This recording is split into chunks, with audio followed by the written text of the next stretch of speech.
Hey guys, welcome back to my YouTube channel. This is Bilal and you are watching Bilal Mobile's RYK YouTube channel. In this video, I am going to show you iPhone Touch is laggy after update iOS 17. So guys, without waste your time, let's start this video.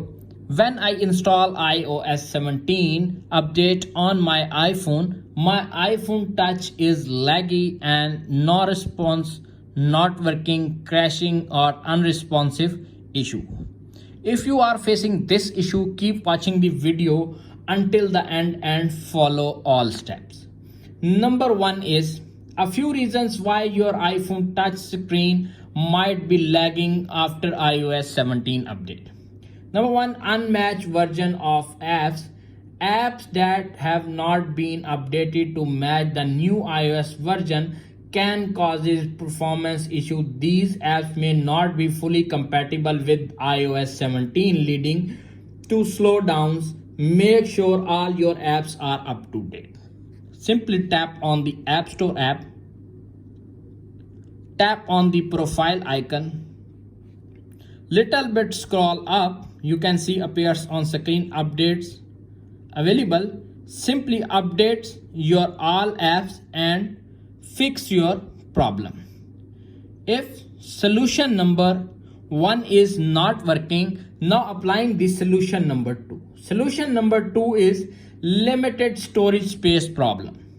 If your iPhone is running low on storage space, it can significantly impact the device speed and performance. Free up some storage space by deleting unused app, photos, videos and files.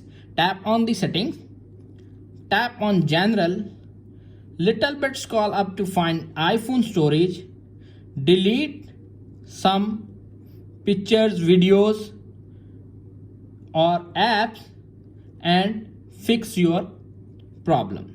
If solution number 2 is not working, now applying the solution number 3. Solution number 3 is software bug. Sometimes bugs in the new iOS update can cause performance issue. These bugs are usually fixed in subsequent updates. If you are still experiencing touch lag after iOS 17, you can try updating to the latest version of iOS.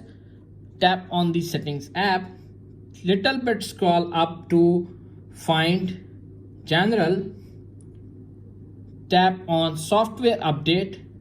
If update is pending or available, simply download and install the update and fix your problem. If solution number 3 is not working, now applying the solution number 4. Solution number 4 is unfinished background tasks. Some apps or processes might be using up system resources and causing your iPhone to slow down. Close any apps you are not using and force quit any app that are stuck. Simply, you can see, and fix your problem. If solution number 4 is not working, now applying the solution number 5. Solution number 5 is clear RAM memory. Press the volume up button, volume down button and press the power button and tap on cancel. 5 to 10 seconds, you can see when your iPhone asks enter passcode, your RAM is clear and iPhone is slow problem is or lagging is fixed. If all solutions are not working on your iPhone, simply visit the nearest Apple store or authorized dealer and fix your problem. That's it. After watching this video, I hope you will all know how to fix iPhone touch laggy after update iOS 17. If video is helpful for you, please don't forget to share and subscribe my YouTube channel. Thanks for watching.